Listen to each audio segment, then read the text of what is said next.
Hello everyone. जी हाँ, मैं Abhishek Pareek, lecturer in English, government polytechnic college Alwar, अपनी इस वीडियो सीरीज में जो कि नॉन प्रॉफिटेबल है, मैं बार बार आपसे कहूंगा ये नॉन प्रॉफिटेबल वीडियोस हैं, फ्री ऑफ कॉस्ट हैं, एक्सक्लूसिवली बनाए गए हैं पॉलिटेक्निक डिप्लोमा स्टूडेंट्स जो कि राजस्थान के कॉलेजेस में पढ़ रहे हैं, चाहे वो प्राइवेट कॉलेज हो या गवर्नमेंट कॉलेजेस हो। वीडियो ये आप सभी देख सकते हैं। तो इसके अंदर जो सिलेबस है फर्स्ट सेमेस्टर का, which is common for all branches, उसके लिए ये वीडियोस हमने बनाए हैं। और इन वीडियोस को देखकर आप लोग जो है वो बहुत कुछ घर बैठे ही सीख पा रहे हैं, ऐसा मेरा मानना है, ऐसा मेरा विश्वास है। तो उसी कड़ी को आगे बढ़ाते हुए आज हम बात करेंगे यहां per unit 5 vocabulary and grammar,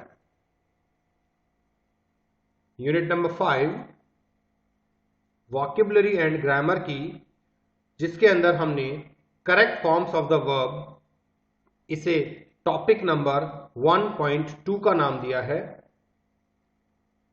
इससे पहले का जो टॉपिक था वो था टाइप्स ऑफ सेंटेंसेस। उसके वीडियोस हम लोग अपलोड कर चुके हैं आपके लिए।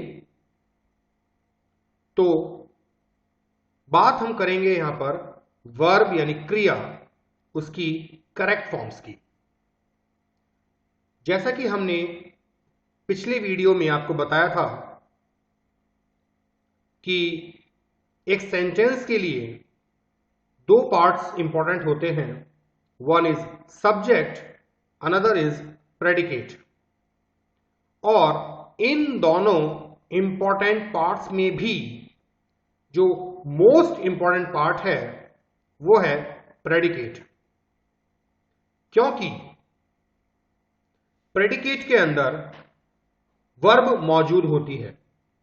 प्रेडिकेट में वर्ब होती है और वर्ब के बिना सेंटेंस का कोई औचित्य नहीं रह जाता, कोई उसका मतलब नहीं रह जाता। सब्जेक्ट छुप सकता है, जैसा कि हमने इंपीरेटिव सेंटेंसेस के मामलों में देखा, लेकिन वर्ब को छुपाना मुश्किल है। वर्ब तो होनी ही चाहिए, तभी उससे ये पता चलता है कि सेंटेंस किस बारे में है।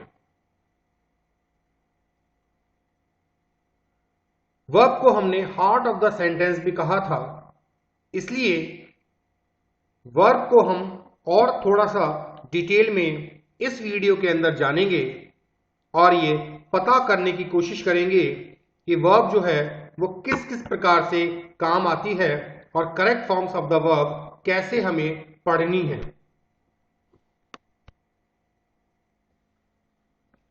तो सबसे पहले इसके लिए हम वर्ब क्या है उसे यहां जानेंगे। डेफिनेशन क्या है वर्ब की, देखिए, a verb is a word और a combination of words that indicates action or a state of being or condition।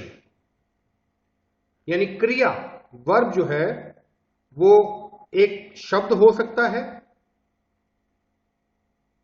शब्दों का समूह हो सकता है, जिससे कि किसी एक्शन के बारे में पता चलता हो या किसी की स्थिति का पता चलता हो, पोजीशन का पता चलता हो। A verb is that part of a sentence that tells us what the subject performs। क्रिया एक वाक्य का वह भाग है जो हमें यह बताता है कि सब्जेक्ट क्या करता है। Verbs are the heart of English sentences. Basically English के किसी भी वाक्य का अगर दिल है तो वो है वर्ब। हम इसके बारे में पहले बात कर चुके हैं। एग्जाम्पल्स आप देखेंगे, my father walks in the morning. Walks को अंडरलाइन किया हुआ है, ये उनका एक रूटीन एक्शन है, यूजुअल एक्शन है। Students are going to school, एक कंडीशन है कि वो जा रहे हैं, एक एक्शन है। Rajat does not like to swim, negative action है, नहीं पसंद करता। Nisha is an intelligent girl, state of being, उसके बारे में बताया जा रहा है निशा कैसी है, निशा इंटेलिजेंट है। तो देखिए वर्ब से हमें क्या क्या मिला यहां पर, एक usual action, condition of action, negative action और state of being. Verbs are related to a lot of other factors like subject, person, number, tense, mood, voice, etc. Verb जो होती हैं वो बहुत सारे फैक्टर्स के साथ में जुड़ी हुई होती हैं, जिनमें सब्जेक्ट होता है, पर्सन होता है। सब्जेक्ट की अगर बात करें तो जैसे सिंगुलर सब्जेक्ट और प्लूरल सब्जेक्ट। पर्सन की अगर बात करें तो first person, second person, third person. जैसे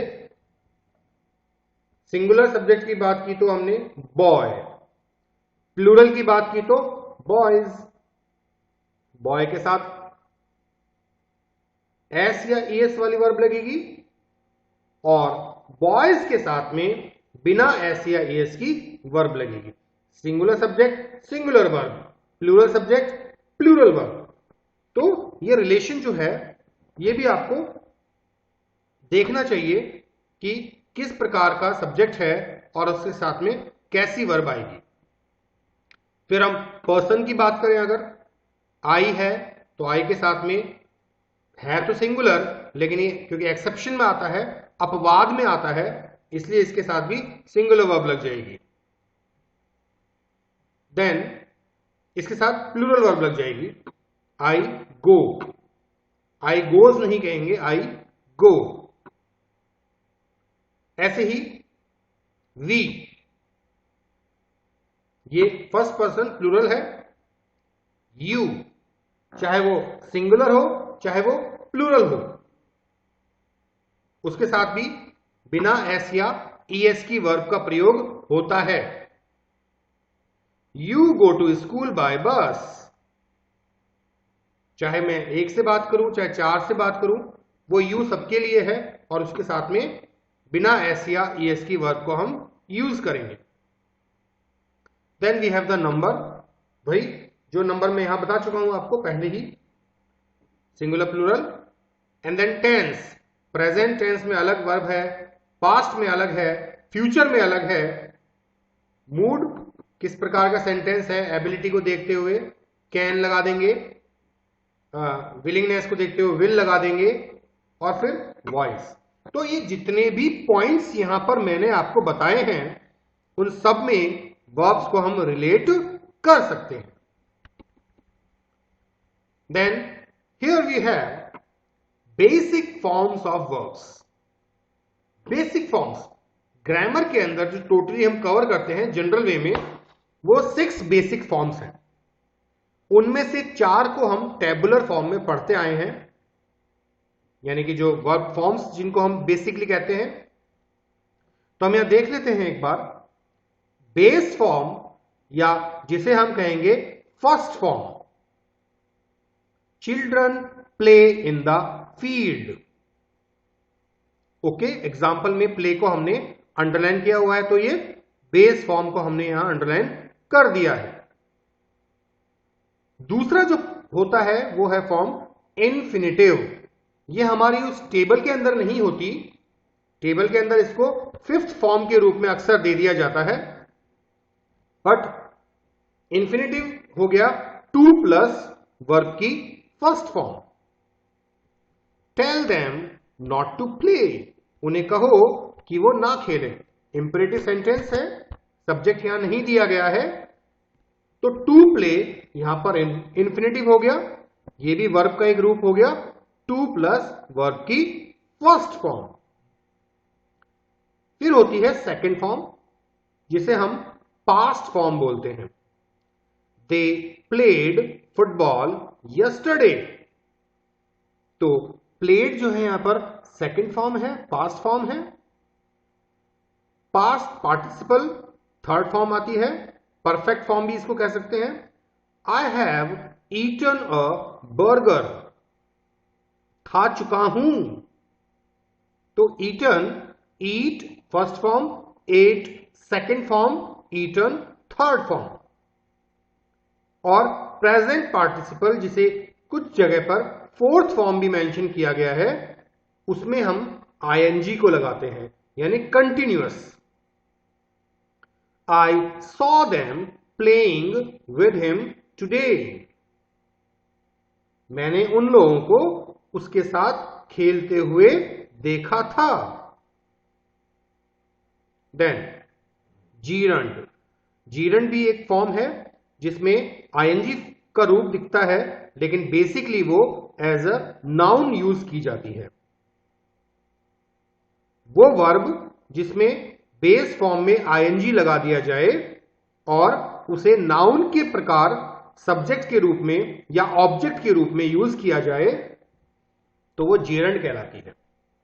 ये 6 फॉर्म्स मैंने आपको बता दी हैं। अब हम बात करते हैं कि कैसे वर्ब के साथ टेंसेस जो है जुड़ते हैं। English verb tenses are formed by combining one of the principal forms of a main verb with one or more auxiliary verbs। जो हमने फॉर्म्स की बात की है उसके साथ में हम हेल्पिंग वर्ब को लगाकर जब हम सेंटेंसेस बनाते हैं, तो बेसिकली वो सेंटेंस हमारे टेंसेस के साथ जुड़ जाते हैं, यानी कि वो टेंसेस में आते हैं कि कैसे वो टेंसेस के रूप में प्रयोग हो रहे हैं। देखिए, ये बेसिक और root, present participle, past and past participle, इसको हमने यहां पर देखा है। अगर मैं यहां पर पास्ट कर देता हूं, फिर इसके बाद में मैं इसको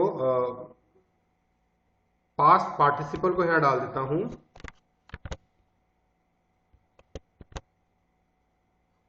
एंड लास्ट में प्रेजेंट पार्टिसिपल कर देता हूं, तो ये वही ऑर्डर हो जाएगा जो हम अक्सर देखते आए हैं टैबुलर फॉर्म में वर्ब्स का।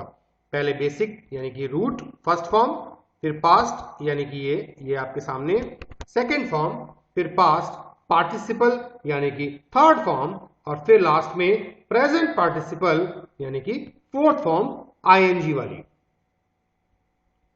द बेसिक फॉर्म और the root form is listed in the dictionary. देखिए, डिक्शनरी में जब आप किसी का मीनिंग देखते हैं तो वो रूट फॉर्म दी गई होती है, which is generally the first person singular of the simple present tense. Simple present में जब हम सेंटेंस बनाते हैं तो फर्स्ट पर्सन सिंगुलर के साथ में इनका प्रयोग किया जाता है। एग्जाम्पल्स हैं base words walk, paint, sing, think, grow. Infinitive के लिए हम क्या करते हैं, टू वॉक यानी to plus first form, to paint, to sing, to think, to grow. उसी प्रकार प्रेजेंट पार्टिसिपल बनाने के लिए हम आईएनजी का यूज करते हैं, सफिक्स आईएनजी, सफिक्स के रूप में आईएनजी, यानी कि लास्ट में आईएनजी। सफिक्स होते हैं जो किसी रूट के बाद लगते हैं, प्रीफिक्स होते हैं जो किसी रूट से पहले लगते हैं। Walking, painting, singing, thinking, growing. Note that the present participle cannot function as a predicate unless it has an auxiliary verb. कोई भी प्रेजेंट पार्टिसिपल प्रेडिकेट के रूप में नहीं आ सकता जब तक कि उसमें ऑक्सिलरी वर्ब को ना यूज किया जाए. For example, the word group I walking to the store, मतलब मैंने अगर कहा I walking to the store तो ये अनग्रामेटिकल है. ग्रामर के नजरिए से ये सेंटेंस अधूरा है, पूरा नहीं है. लेकिन अगर मैं आई के साथ में बी की फॉर्म एम लगा देता हूं तो बन जाता है I am walking to the store, मैं स्टोर जा रहा हूं. इसीलिए प्रेजेंट पार्टिसिपल बेसिकली एक मॉडिफायर के रूप में यूज होता है. वो बताता है कि वाक्य में क्या किया जा रहा है.